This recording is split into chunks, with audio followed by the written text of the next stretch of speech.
Dames en heren, goedemiddag. Welkom bij deze masterclass, dit webinar. Wat gegeven gaat worden door Dr. Jannety en directeur Taylor. Daarover straks meer. Ik ga u eerst nog even een aantal andere dingen uitleggen en informeren. Mijn naam is Michiel de Rooij, ik ben vandaag uw host. En ik ga straks ook de vragen modereren. U heeft al wel gezien op de openingssheet dat u uw microfoon en camera niet kunt gebruiken, maar u kunt wel met ons communiceren. Heeft u technische vragen, doe dat dan in de chat, die ziet u midden onderaan. Heeft u vragen van inhoudelijke aard aan de sprekers, doe dat dan in de Q&A. U kunt daar ook vragen die anderen hebben gesteld met een duimpje liken, zodat ze hoger in de ranking komen. En dat is weer handig voor ons als wij straks willen kijken welke vragen we door willen spelen naar de sprekers. Verder is het nog zo dat als u straks de spreker ziet en u ziet daarnaast ook de presentatie, dan zit daartussenin een grijze balk, die kunt u heen en weer schuiven en dan kunt u de presentatie groter of kleiner maken, net naar wat u wil. Deze sessie is verder in het Engels, dus ik ga nu ook verder in het Engels. Okay, I told you already about the Q&A and that's all you have to know when you're going to listen to this webinar. And before the webinar really starts, I will pass the word to Arielle de Ruiter. She is director of het Samenwerkingsverband. Arielle, can I give the word to you? Thank you, Michiel. Welcome, everybody. School professionals, youth care professionals, school attendance officers, policymakers, everybody involved in school attendance in Amsterdam. Thank you all for joining us. You don't notice it, but we are with more than 200 people present. So thank you for that. A special welcome to our keynote speakers, Dr. Jannety and Director Taylor. An Amsterdam delegation met Dr. Jannety in Oslo, and this group was so inspired by her work that we invited her for a 3-day working visit to Amsterdam. And then Corona hit us all. But we stayed in touch, and we are really grateful that you accepted our invitation for this masterclass. The Oslo lessons learned still resonate in our minds, and we really want to share them with all of our Amsterdam colleagues. Dr. Jannety, you are an international leader with more than 20 years of experience in school attendance. Director Taylor joins you today. He is a director of student and social services with a great heart for reaching out to families through the school. He works in the Warren School District in Indianapolis for, well, more than 15,000 students. And in this district, there is, sadly enough, a lot of poverty and housing problems. What can we do today? In the first place, we can relate our Amsterdam reality to international points of view and scientific insights. I'm also sure that we will all be inspired to find creative ways to strengthen the link, to strengthen the bond between students and schools and between schools and families. And last but not least, we can all make a commitment to be sure that all students are on board again and stay on board. Post-COVID, well, we may have lost many students because they might be afraid to get COVID, because they have parents with health issues, because maybe they have health issues themselves. And they may have difficulties to adapt again to regular school life. But when we look at ourselves, we also may have lost sight on our students that may haven't been at school for a month. And we know that they stay home due to serious mental health issues. So, Dr. G, let me say Dr. G, and Director T, please inspire us today, for our work in school attendance in Amsterdam is really challenging. The floor is yours. Thank you so much for that invitation, Arielle. Yeah, There's a lot that's going on with COVID indeed. There's a need for us to connect and to share, but without forgetting our students. And just the fact that it's the ending of your school day and you have 200 plus individuals on a call to figure out what to do with attendance, what to do with our students, speaks volumes to the work that you have been doing in your country. So we applaud that, and we applaud all of you who have taken time to be on the call. Our vision today is really just to walk you through, not necessarily saying that what we have here in the US is perfect, or that by any means that you should adopt all of what we have done, but that we present to you some of our own learning opportunities where we failed, where we were successful, and ask you to be who you are, where you are, act from where you are, and ensure that no matter what, presence and students engaged in education is important. We'll now share our slides and go through, but please, as mentioned earlier, please use the chat room to indicate any questions or comments that you have as we move through.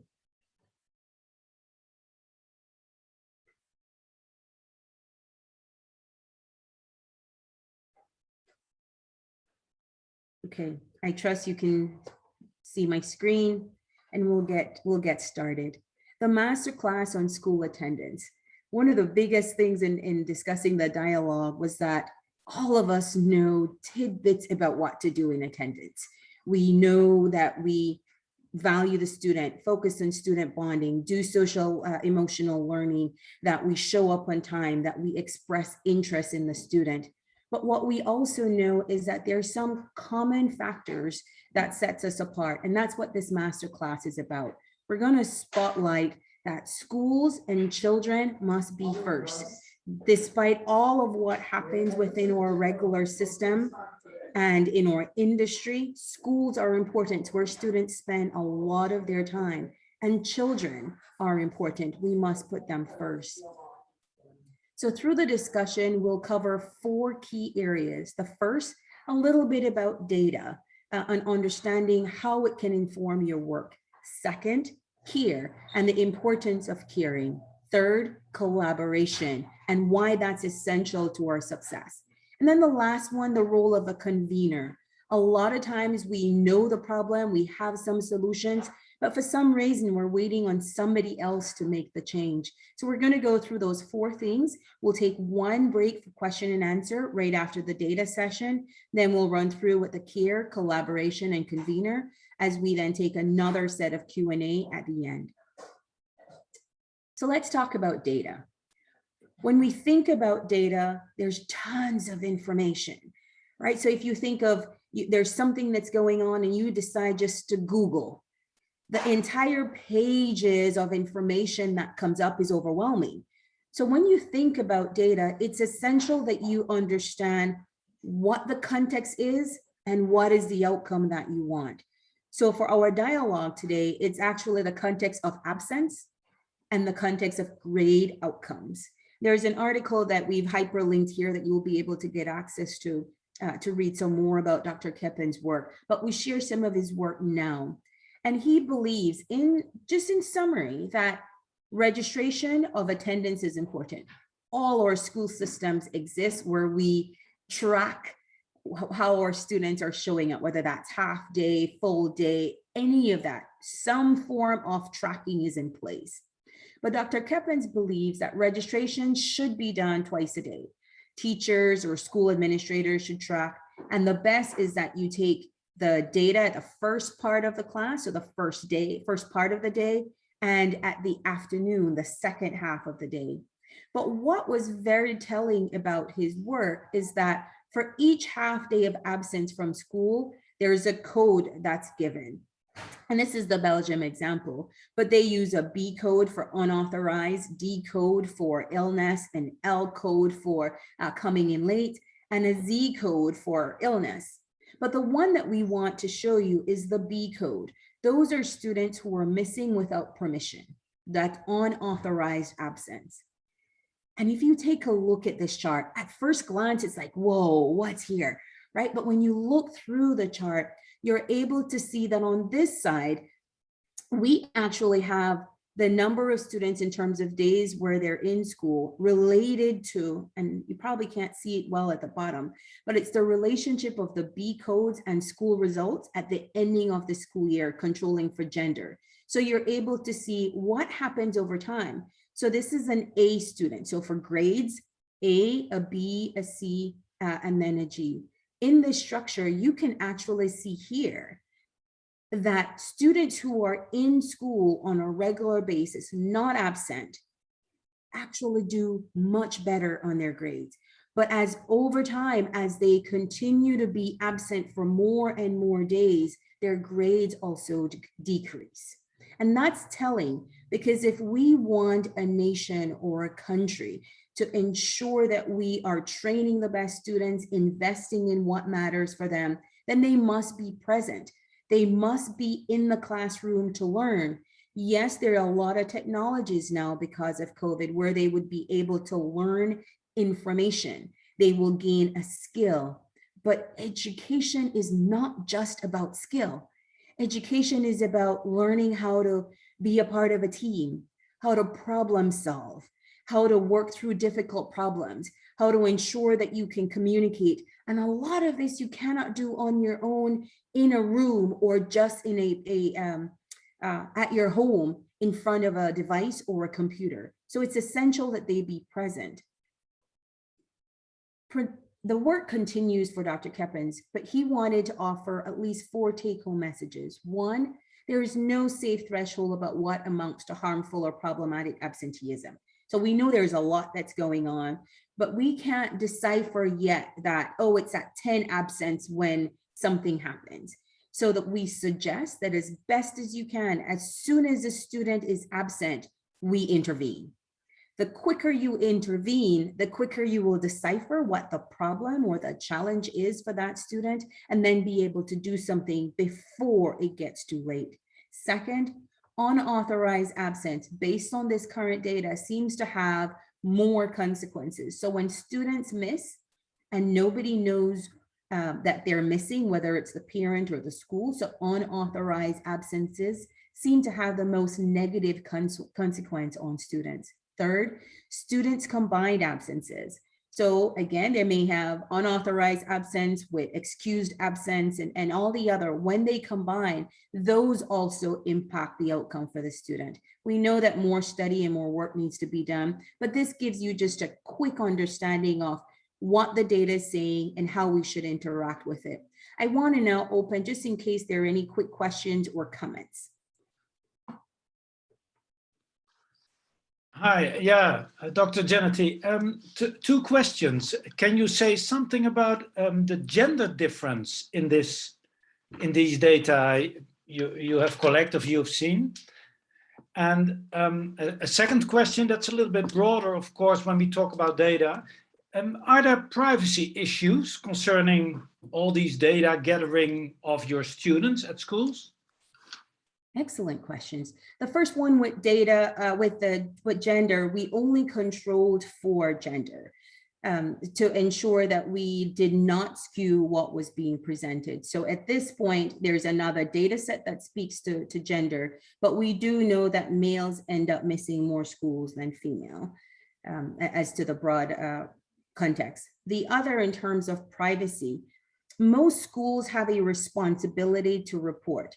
And in the US, it's a requirement by law that schools report. And Director Taylor, please jump in here if needs be. But in your context, I believe that there's some opportunity about general data that must be shared for the progress of all students.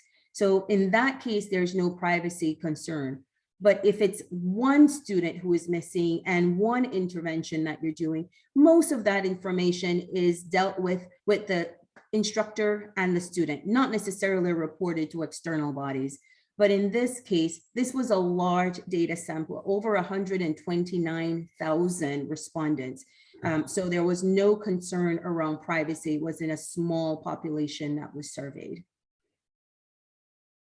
And Dr. G, we'll talk about later as we look at the tiered systems, how to individualize different plans for students as they go from tier 1, tier 2, and tier 3. But what Dr. Janetti is saying, this is a more universal data grouping of information. So that's open for anybody. And even when you get to tier 3, there are really no violations in providing information on how a student progresses in their, almost like a treatment plan with that particular child. Okay, thank you. Thank you. There are some more questions. Can Director Taylor tell something about a Warren District School Board, what you do in your schools to take action immediately? Awesome, thank you. Well, we are a school district of 15,000 students and families. Just last year, we created a resource center called the Moorhead Community Resource Center. We created this in October of last year in preparation for coming out of the pandemic, but we've never come out of the pandemic. So we opened up for the first time this school year with all of our students back in school. And our goal is to service families through students. So for the most part, we are here to work with families on mental health issues, homelessness, attendance, housing, all of these different areas that affect our students and how they matriculate through our school system. We decided through our strategic plan that it was in our best interest to engage our families and our communities. So once we've done this, just recently, we have families dropping by the resource center looking for housing, domestic violence taking place. We figure if we can engage our families better, that will help keep our kids on track toward graduation. And just within 1 year, we've engaged over 400 families just from referrals alone, asking for housing assistance, food, shelter, I mean, just all of these things, clothing. We have been a great asset to our community just within 1 year. Thank you. Thank you. So it's often a multi-problem situation. Mm-hmm. Right. It is a multitask problem.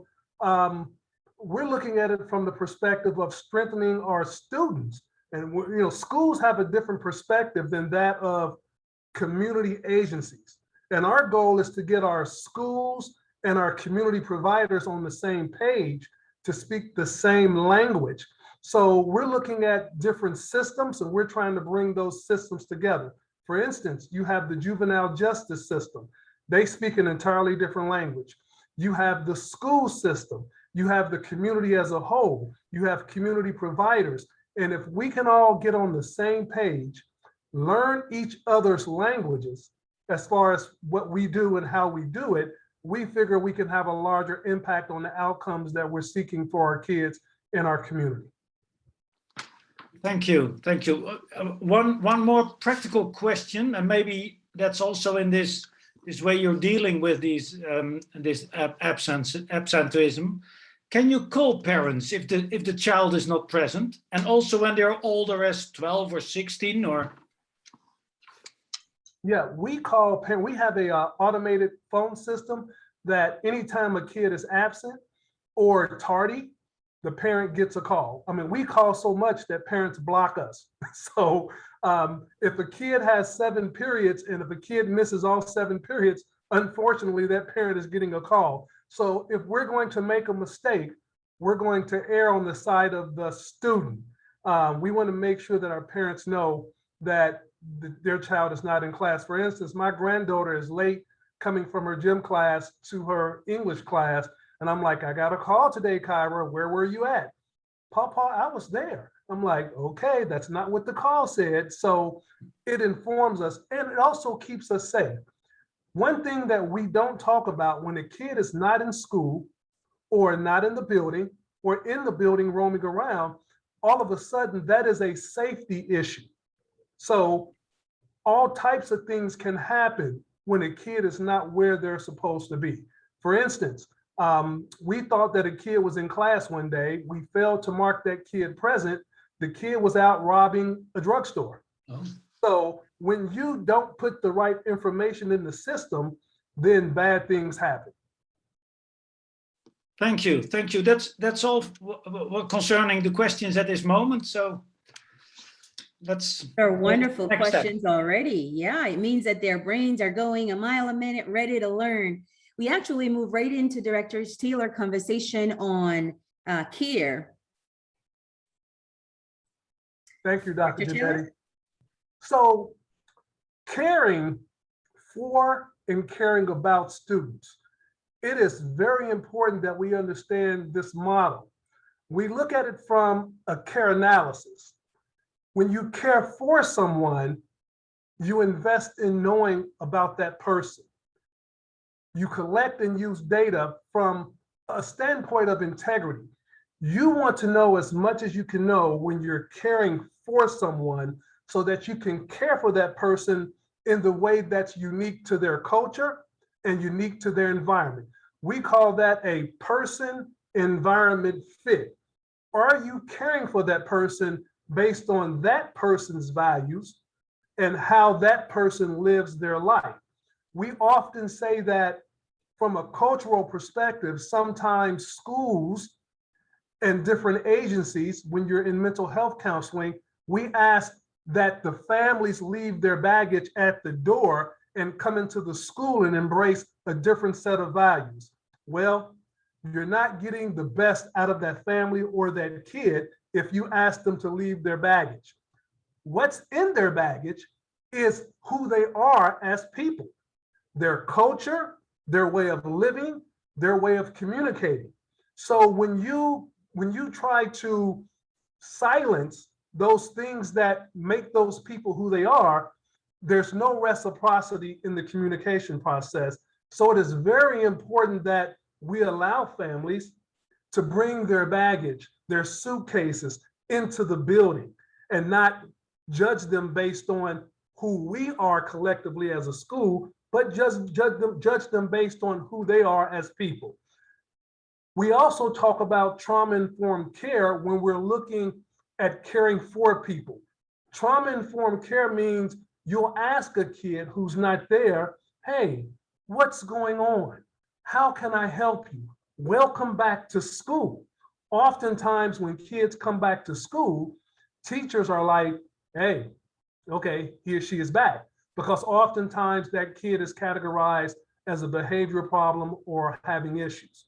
So our kids bring all types of trauma from their homes, especially during COVID times, to the classroom and to the school. From a trauma-informed approach, we should always ask, hey, Johnny, hey, Dr. Janetti, welcome back. How can we help you? How can we help you get caught up? That's the first thing that we should do to make our kids feel engaged, because feeling engaged is one of the factors of caring for somebody. There's a direct connection when somebody wants to help me. I feel that they care about me.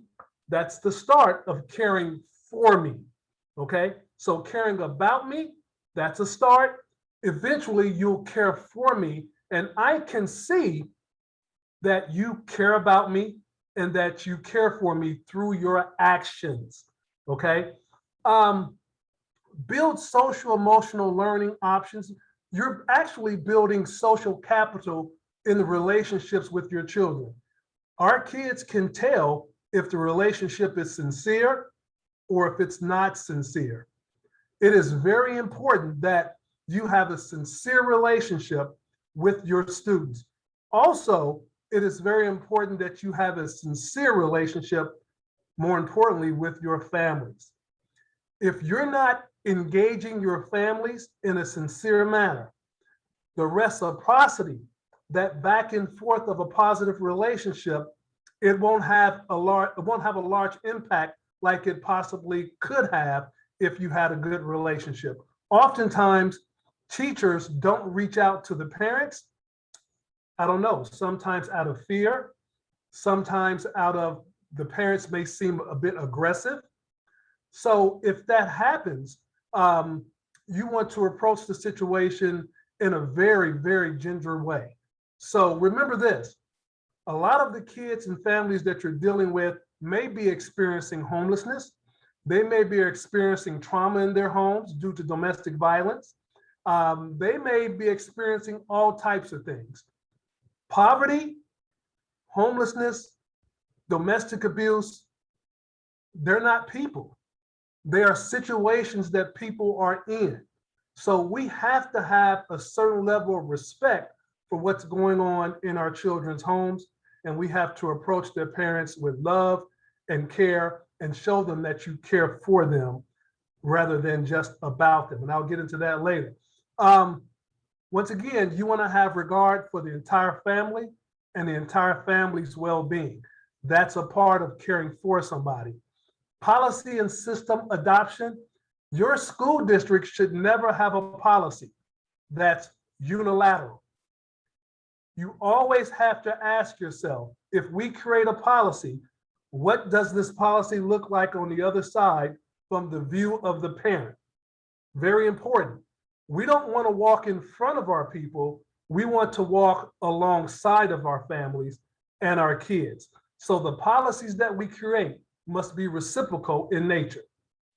Now, caring for and caring about someone are two different things. But remember this, caring about someone starts first, and then we go to caring for them. So let's say, for instance, when you see an ad on TV and say, hey, why don't you give us $1 for the starving kids in Africa? You'll pay your $1 and you'll pay your $1 every month. That's called caring about a situation. There is no connection between you and those kids in Africa. As a matter of fact, there are kids that live around the corner from your school that you should be caring about also, and that you should be caring for. It's always easier to care about something that's way away from you than it is to care about something that's right around the corner from you and in your local jurisdiction. So when we care about something, we can invest money. We have no regard for the well-being of the people, but we do have feelings. We're affirming that we're paying attention to the problem by giving money, by talking about it briefly. We expect change to occur without a systematic approach. See, caring about means I come to school every day, I live in another neighborhood far away from the school, and I come and I do my job and I go home. Your families and your kids can see that there's not really a connection. And they'll be the first people to say, she doesn't care for me. It's pretty obvious, or he doesn't care for me, okay? Yeah, they may care about their job, they may care about the procedures of the school, but it's pretty obvious that Mrs. Taylor doesn't care for me. So there's no systemization in the act and the model of caring. And also there's no policy adoption based on the demographics that you are serving. Dr. Janetti talks about this all the time. If in Warren Township, we have 6 zip codes. 3 of those zip codes are high crime districts. So the policies that the state have in place are simply guardrails for the policies that you should implement as a school district. That means that you should create policies that are conducive to the population that you are serving, okay? One policy does not fit all. So that's very important for you to know. For instance, in our 6 zip codes, we have no subsidized housing or very few subsidized housing. So if we have a school district of high poverty, we're scratching our heads trying to figure out how are our families surviving with the cost of rent. We know that rent is very high in our school district. So from an attendance perspective, we are concerned about rent, we're concerned about housing for our families, we're concerned about those things that will systematize and keep our kids coming to school. So Dr. Janetti, next slide.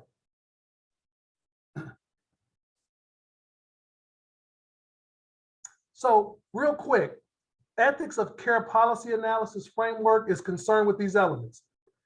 It takes into account the nature of the relationship between those receiving care and those providing care. Remember what I said, it's a two-way street. There's reciprocity in caring. It goes back and forth. It also talks about the context of service delivery. We preach this in our school district all the time. It's all about positive relationships. Imagine this. A kid skips one class every day, and we ask ourselves, why is he or she going to all of the other classes and he or she is not going to this class? Now we have to think about the relationship between that kid and the teacher. Relationships mean everything.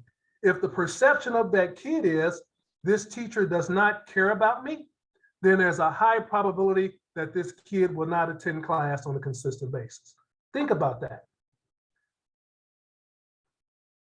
Care analysis impacts the quality of life for all. Let me repeat that. It impacts the quality of life for all. It places care at the center of the analysis. Grades, everything that you do in your school, sports, all other policies pale to what we understand about caring for a kid and their particular family. And let me say this, the impact of caring can have an impact on generations of kids and families in a specific community. Think about it. If there's one teacher in your building that a kid feels like they don't have a relationship, trust me, they're telling everybody in the community, okay? And that has an impact on that particular community. Care captures program design. So when you create policies and program designs, make sure that care is at the center of it. And like I said, it affects the service delivery systems, and it also affects the interpersonal relationships of how we get along with one another. The traditional model focuses on performance, and you've heard this before. Teachers are graded based on the performance of their kids on tests. Nobody ever talks about care. Wow, nobody ever talks about care. They always talk about test scores. They always talk about how our teachers are being evaluated, but nobody ever talks about what does care look like in the middle of your service delivery system. Dr. G? Thank you so much, Director Taylor. Wow, there's a lot going on. And we're just about halfway through our time already. So we've got to sprint just a little through collaboration and convening. So this collaboration one, you and I are going to tag team, talk about building community through partnerships. You want to start with the first one then, know the student needs and community partnerships? Yeah, and I talked about that, Dr. G. Make sure if you have a large school district, make sure you break down the needs of the community. For instance, we did a survey of all of the different school districts in Warren, in Indianapolis, and we found that the needs of Warren Township are different from the needs of a Pike Township or another township. For instance, in our school district, we found that transportation is a barrier. We found that adequate housing is a barrier. We found that crime in certain zip codes are barriers. So we have to address the needs in our resource center that best fits our families. So it is important to know the needs of the family. One size does not fit all. Agreed. The location of your students, how far are your students away? If you bus kids from one side of the school district to the other side of the school district, and your school district is fairly large, that ride on the bus sometimes is a couple of hours. Sometimes kids are waiting outside at 4 and 5 o'clock in the morning. And so it is important, once again, to know what's going on in the home, how transportation affects kids and families, the lack of transportation that affects kids and families also. Dr. G? Wonderful. Thank you so much. And to reiterate that, a lot of times when you hear all of these things, it could become overwhelming. And when it's overwhelming, you give up very quickly. And what we've been able to do, particularly with Warren, in fact, Director Taylor and I in our university have a partnership that goes, almost 25, 30 years and growing. And that was because we recognize that the change cannot occur alone. We don't have all the resources. I understand from your own country that you workers and funding for that type of support is difficult. And so emphasizing who are your service providers, who also care about students, who also care about putting investments in schools, and try to figure out that opportunity to bring them together. I know Director Taylor has brought together the Department of Education, Department of Child Services, homeless shelters, and other units together to provide services to his students. And with our university partnership, we were able to even have students in the social work department working or doing internships in many of the opportunities that have been created within Warren. And through that, collect data, get additional personnel. Some of those students have even been hired by Warren through that long partnership. The other piece that we have also invested in has to do with evidence-based models. You continually hear of the wow, I'm blanking on the multi-tiered systemic approach process, MTSS. And in that process, it says that you don't have to put all your resources for a small number of students at the top. You can use generic resources for those at the base, at that tier 1. And then as you move through, you can then figure out where can you still make the best impact for your students before they're lost. And Director Taylor is going to share a little bit more of that. And then that top tier, where do you need more interventions that are direct to help those students see a value of education? And through all of that, and before I go to Director Taylor, before we get to all of that, we have to understand how to affect change. Yes, there are laws. Yes, there are policies, but none of them are carved in stone. If you recognize there's a gap, reach out, partner, collaborate so that that change could be done. And Director Taylor and several of our other colleagues are actually working with the Department of Education and some of their policies because they have a requirement that everybody must report on attendance. And so we're trying to change that where they have the option, they shall or may be able to report, but it's not a requirement to create punitive aspects for students. And the last piece there is the larger societal impact. Once we make a change and everybody is invested, it is very likely that our entire country, our next generation of students, or next generation of teachers and parents will benefit from the work that we're investing in now. Do you want to talk a little bit about the evidence-based model? Yes, let me say this. I'm gonna sing an old Billy Paul song. It says, somebody's knocking at the door, somebody's ringing the bell, somebody's knocking at the door, somebody's ringing the bell. Do me a favor, open the door and let them in. So what that means is that you have community partners that want to work in the schools. So somebody asked the question, so what should schools do? Here it is. Open up your doors and let them in. There's 3 levels of community partners, 3 levels. The first level is grassroots. Grassroots means that these are ma and pa organizations. They get grants, they get money from here and there, and they want to come in and work with your kids and your families. What I found is that the grassroots organizations is the key to our community. It's the people that live around the school that want to keep the community together. They are key to your survival as a school district. Number 2, community type organizations. These are organizations that are somewhere in the middle of a grassroots organization. They're not that large, but they are funded on a larger scale. So these organizations may be in your schools, but they want to expand within your school system. However, they don't have the dollars that corporate organizations have, but they do a great job in working with our kids and families. And number 3, these are the corporate organizations that may work with your schools. These are the mental health providers with the big names that contract with your school systems. They are systematized and they can't do what the grassroots organizations can do and the community level organizations can do. A corporate organization usually is based on production. How many people can their mental health people see within your school? Now, The services are great, but it's a more formal structure.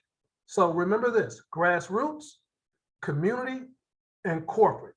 And remember this: let them in, let them in. I wish I could sing like that, but it creates a good opportunity and a good memory for the dialogue. Let's then move on to the last one before we get to some Q&A. This last piece has a lot to do with convener. We mentioned it earlier that there's always a vision that somebody else is going to come and save us. Somebody else is going to come and fix it. Somebody's going to just give us enough money to make the change that we want. But what COVID showed us very, very clearly is that when you are dealing with your own problems and challenges, nobody's thinking about yours, right?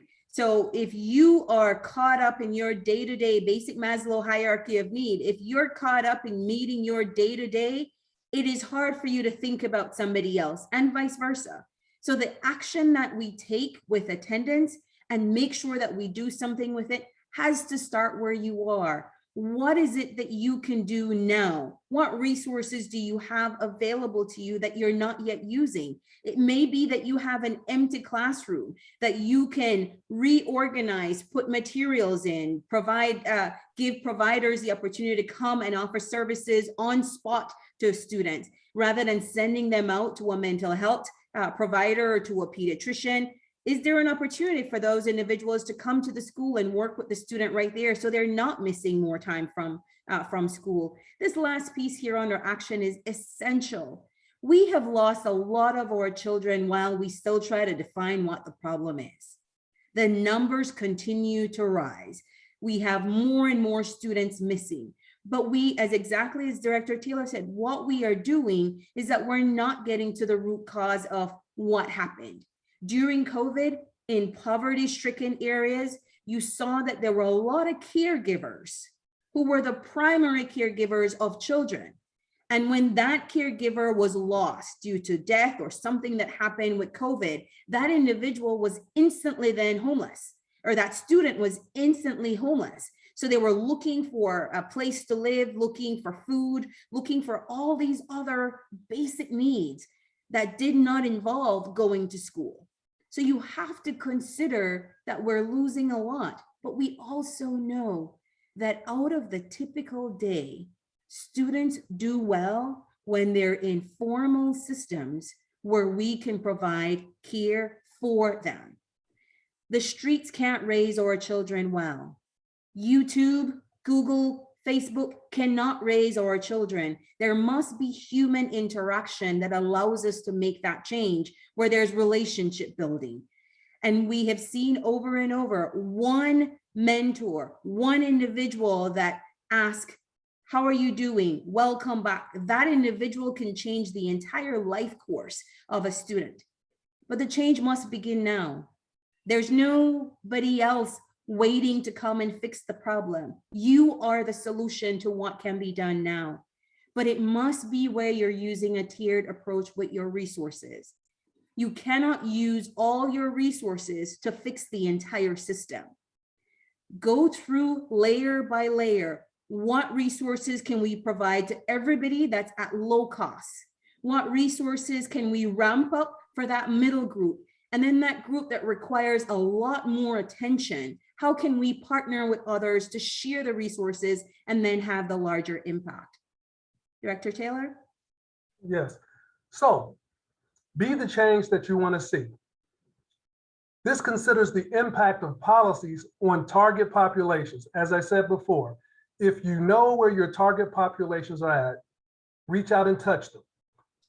This also takes into account the number of generations of those impacted, including families, communities, both those in need of care and the surrounding community. You need to know within your community who exactly needs the help that we need to give as a school system. We never thought that having a resource center could impact the lives of our families like we're seeing right now. And we put it in the right place. Take an inclusive perspective rather than a marginalized versus a mainstream approach where you do a cookie cutter type approach to things. You want to make sure that you're, like I said before, going back and taking a look at, well, like what Dr. Janetti said, of where you can strategically place your resources where they are needed the most, where you can get the largest impact and outcomes for your dollars or no dollars. So the caring approach reflects moral judgment, that all people have equal worth and are worthy of being cared for rather than just being cared about. Our goal is to decriminalize attendance, not to make it a punishment. And our goal is not to report our kids to the juvenile justice system, which will heighten their trauma and heighten the family's trauma. Our goal is not to report, our goal is to support. Support, support, support through love and care. Well said. Thank you. And I think, yes, no, you're good. And that brings us to the end, and we open up for some Q&A. Thank you, Director Taylor, Dr. Janetti, for this part. Yeah, there are several questions coming in, not only on the Q&A, but also on my telephone, one way or another. Dr. Janetti, we know you have also been a headmaster of a school. Can you give some examples of this new way of caring you used in your school, or the way you try to bring in this way of working? Oh, I'm happy to share that. That was an example that I shared before in my earlier years as a schoolmaster. We looked at what students were experiencing and the challenges that were going on, and we decided that it would be good for these students to understand work and to go out and work for the community as a punishment for absenteeism.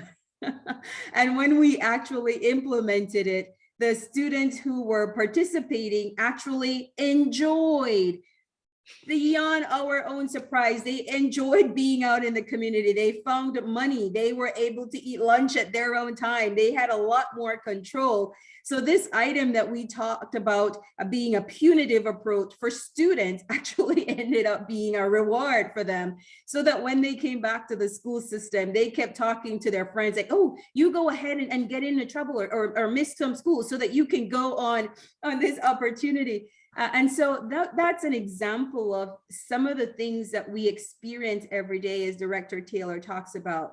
We are sort of on the top making these decisions and policies, but we're not truly understand the population that we're serving. And for a student who's in poverty, who actually misses school and gets to go out in the area, they were getting money from people who were passing them by while they were working in the community. They found some of the coins in the drain as they were cleaning up. They felt that they had hit goal. And so we as organizers or the headmaster principal, we had to then re-strategize our response to attendance. Good example, or good request, yeah. Nice to hear. Thank you. And if you then talk about teachers, in what way do you equip teachers to deal with all this luggage students come in with? Wow, that's a good one. My background is social work, and I'm going to ask Director Taylor to talk about some of the examples that we have. What we have done is twofold. One, we continue to provide information and training as often as possible. We've made our door open for them to come and ask. With Pivot Attendance Solution, we have also been able to offer a summit where they can come and ask more questions and provide more data on that side. But what Director Taylor has done specifically in Warren that has changed the process is we brought together teachers from all levels who are interested in attendance. And we began the unlearning of attendance, really said, here's a definition. It includes school refusal. It includes school withdrawal. It includes all of these things. We've given them reading. And I think Director Taylor meets with them at least once a month. And they have began to relook at all their policies, all their attendance codes. One of the attendance codes that we took a look at over the COVID break as well was the bereavement code, right, Director Taylor? How are we tracking? So you have cultures that are very different. We know the Latino culture, for instance, may take a little longer to grieve. African Americans may take longer to grieve compared to a typical American. And so sometimes the codes that we have in place inadvertently punish some of these kids for going through something that's different. We also noticed that a lot of the codes were given to the front office staff to track versus to the teacher. Out of almost 14 codes, Director Taylor, we saw that the teachers only had responsibility for 3 codes, but the rest of it was in the principal's office or somebody else that was tracking. So looking at how best we can give teachers some more power in tracking the students and working with them because they see them on a regular basis. Director Taylor.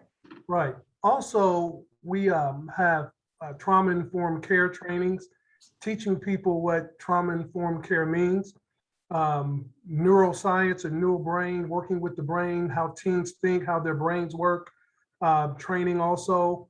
It's very important to know, if a kid is afraid, the mind, a teenager's mind is still fresh. It doesn't fully develop until the age of 25. So we get kids that make major mistakes. One of the reasons why kids don't go to class sometimes could be based upon discrimination, how kids perceive the teacher and the teacher's values. Race can play a part in that. I just learned that, I'm like, I never thought about that, but it's a part of our realities of today. Value systems, how teachers bring their values into the classroom and they believe what they know is the gospel, when really, like I said before, you have to allow people to bring their baggage and luggage into the classroom to help them grow as individuals. But trauma-informed care training is probably one of the biggest pieces that we've done in our school system to help our teachers approach how we look at caring for somebody in a different way. Mm-hmm. And also the response to intervention and positive behavioral interventions as well. One of the other things, Mahil, is that we also expose them to information. A lot of times teachers are only caught up in the subjects that they're teaching or what goes on in their everyday. So they may not be experts on attendance. They may not have read the latest article or the latest information. So exposing them to basic aspects of that. In fact, we actually share the anthology by the Jering Foundation that Mylene worked on, and INSA, the International Network on School Attendance, also brought together those scholars. And many of the teachers like, whoa, we have never heard a lot of this. Oh, this makes sense. This gives me language to now talk about this, or it gives me the opportunity to have these positive development conversations with parents rather than taking a punitive approach. One example is, and I know Director Taylor talked about it before, when students miss. So most girls go through their menstrual cycle. I'm sorry to have this conversation, but oftentimes they miss PE or that physical education class during the time they go through their menstrual cycle. And so those are things that as schools and as teachers, we should be paying attention to. A child should not be penalized in terms of an absence because of an experience like that. That is natural and part of the developmental process. Let me say this, there is equity in caring. So for us, we wanted to level the playing field. And in order to level the playing field, we had to say an absence is an absence. So you can't take your child to Brazil and consider it an education trip, or to Belize and say, this is an educational trip and I'm going to be gone for 10 days. And when I come back, I'm going to call the school and say, oh, we had a great 10 days, but I did follow the policies and procedures. So my child has 10 unexcused absences. Okay. On the other hand, this other family says, well, I took my child to the Always Inn motel where there's 4 people in my family and we have 2 beds in the hotel and we lost our home. And I'm sorry, I don't have a telephone. I don't have a cell phone. I have no food, but I'm sorry I didn't follow the protocol and we didn't call in. So I have 10 unexcused absences, which constitutes habitual truancy. And the school sends me a nasty letter. So what's wrong with this picture? We go after one family who's in need of care, and we don't go after a family who missed 10 days also. There is something wrong about the equity in absences. So let's level the playing field and call an absence an absence. Clear, yeah.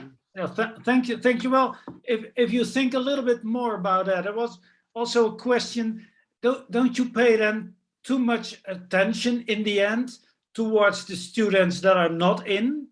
Is it, what does it cost towards the students that are at school?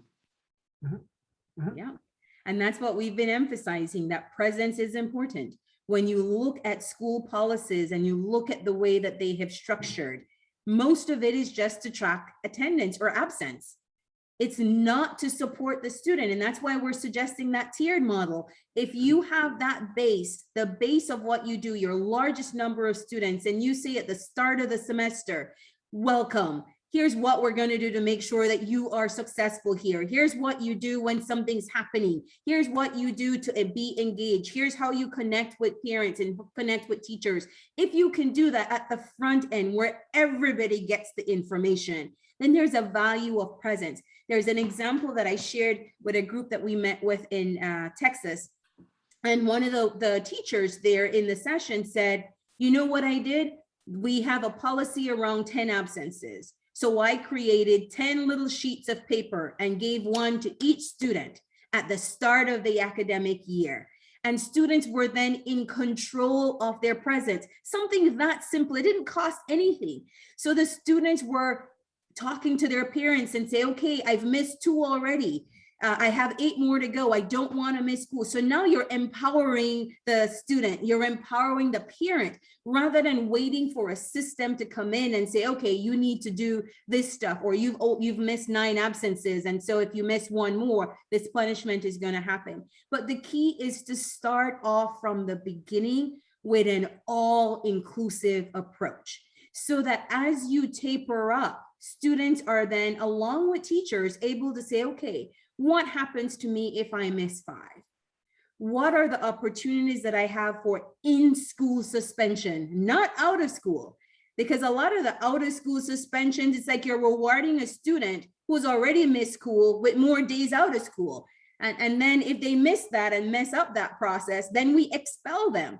And it's sort of an oxymoronic way of doing attendance. And so now you're changing it, sort of saying, what can we do now? How can we keep you more in the school? What resources can we provide? Can we provide tutoring? Can we offer classes on the weekend? Can we give you the ending of the week to make up the work? Because that's when we go in and check on attendance. Looking at all these options open up doors for students to ensure that we are valuing presence. We want you here. But if you can't, here's some resources that we can provide to ensure that you can come back.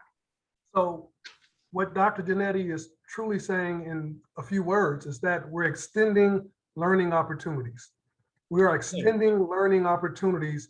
So for a kid and a family who is absent because of their situation, how do we help them to be present, whether present is virtual, whether present is at Saturday school, whether present is a virtual class in the evening? How can we count present instead of counting absence? Yeah, though there is a little bit skepticism. Laura asking, for instance, I'm curious about the limits of offering care and coaching. I'm currently working with 2 students who skip classes and sabotage lessons with their teachers. They are intelligent, redoing the year, pretty stable homes. In other words, when does care turn into what we call in the Netherlands pampering, which actually might be counterproductive? So what then? Those are the, go ahead, Director Taylor. Yeah, let me say this. High schoolers, middle schoolers, they have free will. So we're not saying that we're going to pamper kids. We're saying that, I mean, if a kid is sabotaging, not coming to class, not doing what they're supposed to do, they're going to suffer the consequences of not going to school. But at some point in time, we as a school district, our goal is to graduate kids from high school within 4 years. And if a kid is, failing on their own, we want to graduate as many kids as we can to make sure that our graduation rate as a school district looks good. Therefore, as a school district, you're going to find a way to get those kids through. It is not in your best interest to allow those kids to fail. although they are the culprits in their own accountability. Agreed. And if I may support that in more detail, there's a responsibility for learning. That's what happens in the school. And therefore you have students who are on a continuum. So you have some students who are struggling and you have some students who are high ability.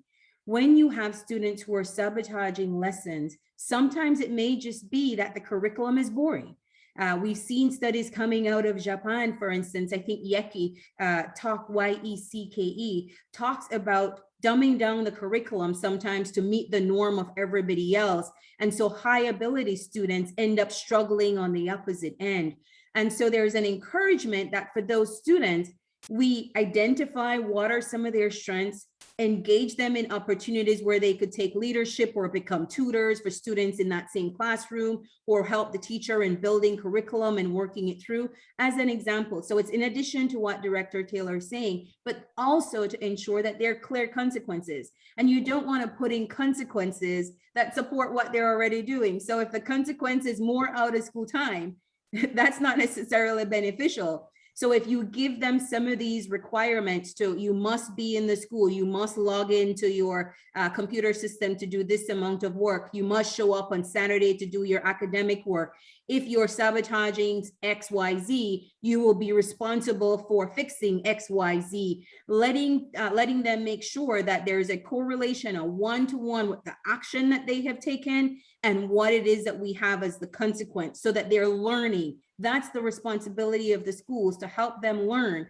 And if we throw out an entire generation of students because they're not listening in school now, imagine the citizenry that we will have later on. You'll see increases in crime and all the other processes that go with that. So Yeah. the consequence of not going to class and to school is going to school. That's the consequence. So for instance, when our kids are recommended for expulsion, they technically get a waiver. We can keep a kid out of school for a year without technically expelling you and putting that on your record. So, but kids who are expelled from school in our school district still have to do their schoolwork. Is that then a situation that you say, okay, we decided this student cannot stay on our school or this school, and help them bringing them to another school or whatever? Exactly. So once again, so I'm going to expel you because of your behavior of not going to class. I'm going to expel you because you did some things because you weren't going to class and you went into the restroom and did some things you shouldn't have done. Your attendance is bad. Your attendance is bad because your behavior is bad. The attendance problem, because it's a safety issue, started everything like a mushroom. And what I'm saying to you now is that, hey, I have you right where I want you. Now you're going to go to school, away from school, or at a day reporting site. We have different locations with our community partners where we can send a kid who's expelled from school. And the consequence is you're going to go to school and still get your work done. If you don't do that, then you're categorized as a dropout. No school district wants a dropout because it affects your graduation rate. So if we have hardline teachers that say, well, we don't want to embolden the kid who's doing bad, well, you as a school district, you have 4 years to get that kid through. So you're obligated somehow to get that kid through. If not, the kid counts against your school report card and it makes your school district look bad. There's politics in this also. I can understand. Yeah, of course. Yeah. Are there also special kind of needs classrooms for the kids that not directly punishing, but have hard to deal with the situation? Or is there extra help from professionals? Special ed course, special ed classes, and that's Yeah. that we have. Well, not just special ed classes. I always say, we offer services to our families once we get them in a hearing, and we'll say mentoring. We'll offer you mental health services. We'll offer you tutoring. We'll offer you all of these services to help you get back on track. Sometimes a family or a kid will experience what we call learned helplessness. They put themselves in a situation and they've learned to become helpless because they feel as if the school won't help them to get out of it. So remember, at high school age kids, I mean, their brain is still developing, so they're going to make some bad decisions. It is our job to be consistent with all of our families and offer the same services for the best kids and for the worst kids. We as a school district have to be consistent to offer those services. And if you work with your community providers, those grassroots providers, they can offer those services better than your school. I tell my superintendent all the time, let the community help you with your students. Agreed. And I think that's one of the opportunities that we must enforce in the 4 areas that we talked about. If you care about your students, you are in a position to do something. It means that you have at least one person who can respond to what's going on. There's an office that you could send that student to so that the teacher is not inadvertently trying to deal with that one student while also dealing with the other 30 students in their class. The second has to do with the ability to collaborate, right? You cannot do this work on your own. You're going to be burnt out, overwhelmed. Give strengths to where you have strengths. So if there's somebody in the school that's good with programming and development, ask them to write a curriculum or write a program that can help. If there's somebody that's good with sporting, help them to write a program that can help with attendance. But you cannot do it without ensuring that the data is informing. The data must show you the patterns and the behaviors that you need to respond to. Nobody else's school system is like yours. Study your students, know the data, know the days that they're missing. I know, for instance, and I've shared this before, but there's a group that we worked with in one of our neighboring counties. And every time the students were absent on Mondays, and we could not figure out why they were absent on Mondays. And yet these kids were doing well, working hard, doing all the other stuff. And eventually, once we noticed the pattern, we reached out to the parents. And one of the parents said, look, we are divorced.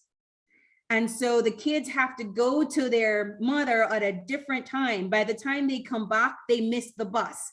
So every Monday, they're missing classes. So it's paying attention to the patterns. Then you'll be able to put in appropriate transportation or appropriate resources to respond to the student. But the last one is that convener role. All of us have school systems around the world. Most of the time we use the school only in the morning, 8:30 to probably 3 o'clock. The rest of the time, those buildings are left unused.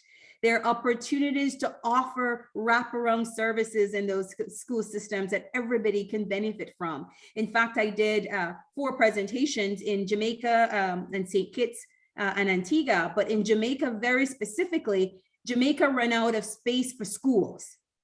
And so what they did was they offered classes, the same set of classes from 7 to noon for one set of students. And then they brought in an entire set of teachers and students for the second half so that they could use the same building to ensure all kids had access to education. So it requires us using what we have to respond to the needs of our school system and our students.